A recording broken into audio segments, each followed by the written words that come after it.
Today I'll be reviewing the Gadget Guard Black Ice tempered glass screen protector. I have two of them. I'm going to show you, at least walk you through the installation of two. One on a brand new, just opened, and the other, which is my personal device I've been using for a while. As you can see, the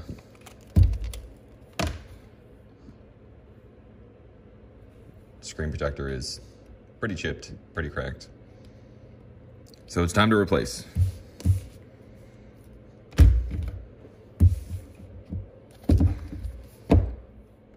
So the company Gadget Guard has been around for quite a few years now. Many years ago, I used to work for an authorized retailer for AT&T.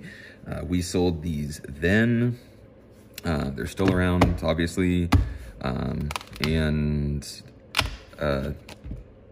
I'll just say I have a pretty decent, pretty positive impression of them. I like their warranty process. I like the quality of them. I own a repair shop now, and over the years I've tried different vendors, from screen protectors from eBay to I mean everywhere in between. And obviously you're going to find varying degrees of quality. The more money you spend, you're going to get a better quality product. I will say that the more money you spend, especially with this particular product,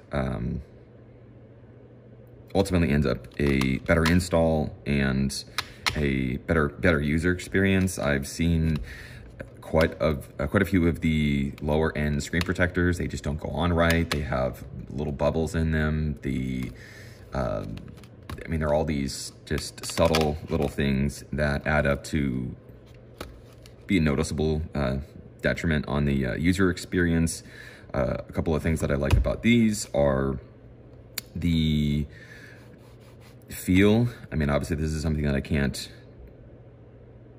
extend to this video, but or I can't show you on video, but just the feel of Gadget Guard's Black Ice versus quite a few of the competitors that you can get on, whatever, eBay or Amazon, where you get like a 3-pack or a 5-pack.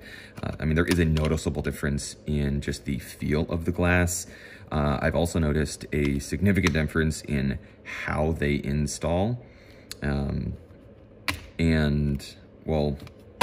Which is one of the reasons that I use Gadget Guard. So, like I said in the beginning, I'm going to walk you through how to install two different ones.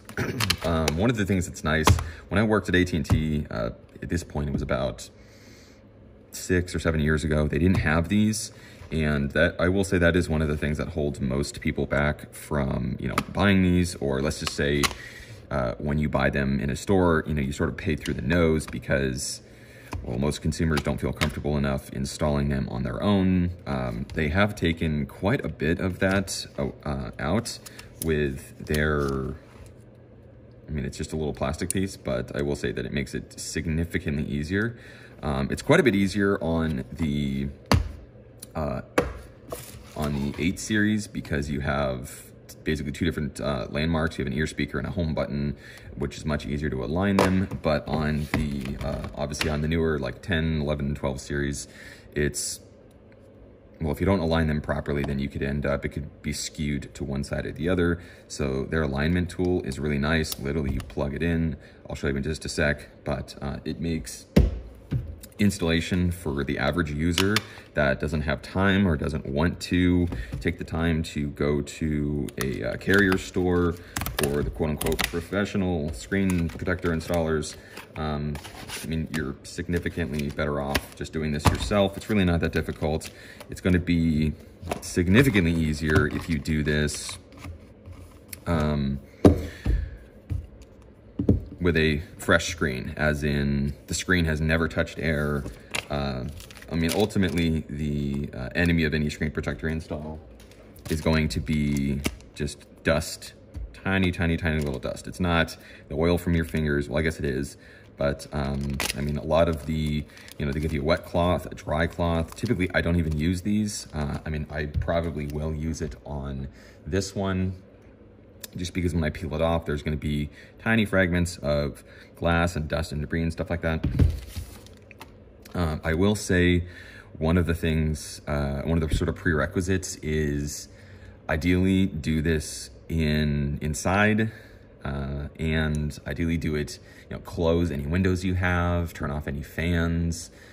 You want as little moving air in the room as possible. Makes for a much better install. You're less likely to have bubbles. So let's get started. So as you can see, you in the first side of it, you have a wet cloth, dry cloth. What really seals it are, in my opinion, really all. I've installed thousands and thousands of screen protectors. You can do pretty much everything with just, I mean, a lot of the times I don't even use this. I literally just use my shirt, you know, cotton shirt, and these dust adhesive, you know, they have, I mean, honestly, you could use Scotch tape as well, but it's really nice that they give you 2 of these.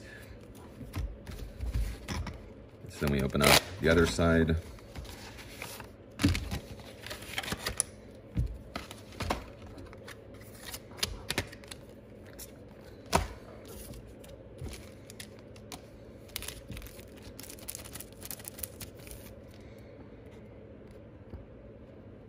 I don't know if it explicitly states this, but ideally,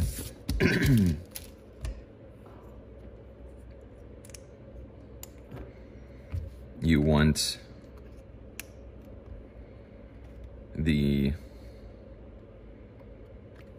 this side facing down.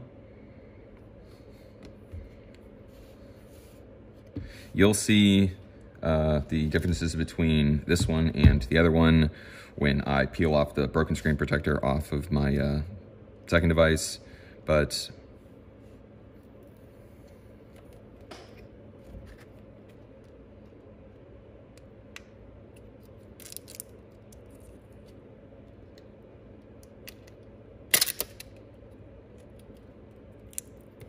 come here just like this,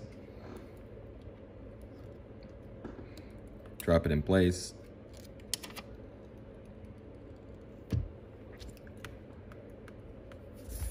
Now here we have our first, I don't know if you can see this, but there's a little speck of dust right there.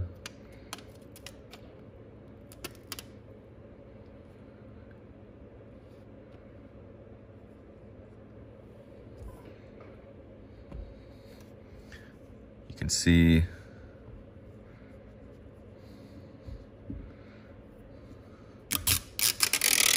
and that's it. Smooth out any edges. First one down.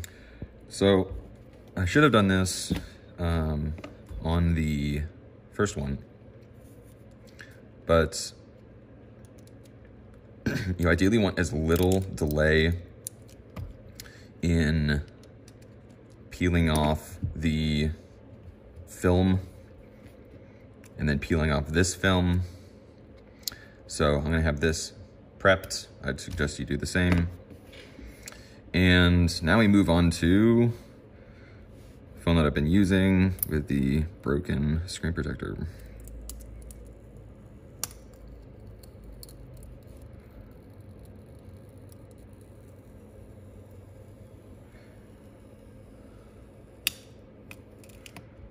There's a plastic layer that sort of holds all this together. So if you're slightly reluctant to remove this, I mean, as you can see, literally I just used my fingernail, lift it up. It's really not that big of a deal.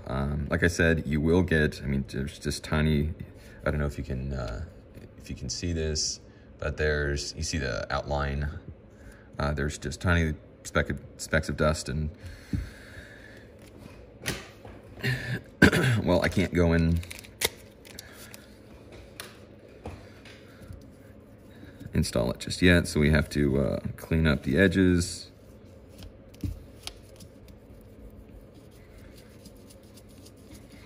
Now the wet wipe that they give you might, I can see it coming in handy if you've, I don't know, been using your phone for quite some time and there's, I don't know, a lot of oil or debris or, I don't know, just junk or, I don't know, sticky stuff on your screen. So that will come in handy. If you've never, I mean, if you're just doing what I'm doing and you're removing one screen protector and reinstalling another, as far as I'm concerned, wet is just not necessary. So I can still see your dry will only go so far. In my opinion, really what seals the deal is these films. If for whatever reason you misplace or lose this, you can use Scotch tape, just something that's, what you want is it has to have, or it should have enough grabbing strength to basically hold on to the dust and lift it up. But you don't want too much, because I've seen it where people use too much, or they'll use, let's just say, packing tape or, you know, I don't know, just crappy tape, and they end up leaving adhesive residue, in which case you need to start all over. You know, I need to remove the adhesive, and, well, if you can, use these. They're awesome.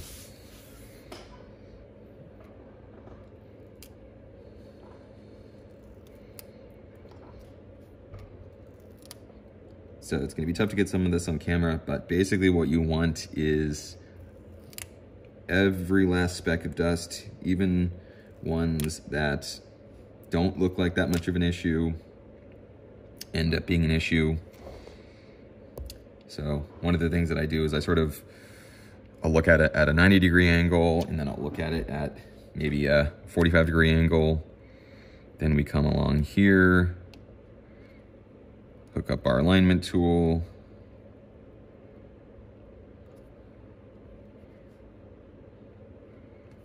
tilt it at an angle, and then come and peel off our film. So literally in the 2 or 3 seconds, there's a couple more specks of dust.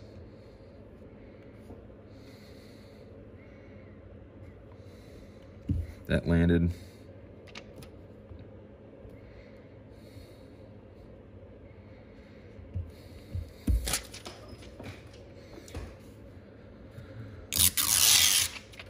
And that's it. So like I said, it was significantly easier to install the screen protector on the device that had never touched air or fingerprints or anything for that matter. But there's still a way to do it. So as you can see, last but not least, I'd highly suggest, they do have a lifetime warranty, which basically just means that they'll replace it as many times as necessary. I've done this several times. It's a relatively simple process. You first have to start off by going to their website. You create an account, you register the product. It's really not overly complex. I've seen some, I've used some in the past, different companies that just make it unnecessarily difficult to, you know, claim your replacement, but I mean, pretty much the only hoop that you have to jump through is that you create an account, and then you obviously, you have a password, you have an account, you have a password, you register it, and I mean, I'm willing to bet that you can do all of that in just a few minutes. It's really not that difficult, and whenever you need one replaced, pretty much you can only order one at a time, and I think shipping is like $7 or $8. So I mean, it's a great deal considering most of these are in the, I'm gonna say most stores sell these for about 40 or 50 bucks. So, I mean, replacing them as many times as needed for about $8 is, I mean, that's a steal if you ask me. So gadgetguard.com, walk through the steps, and I'll see you in the next video.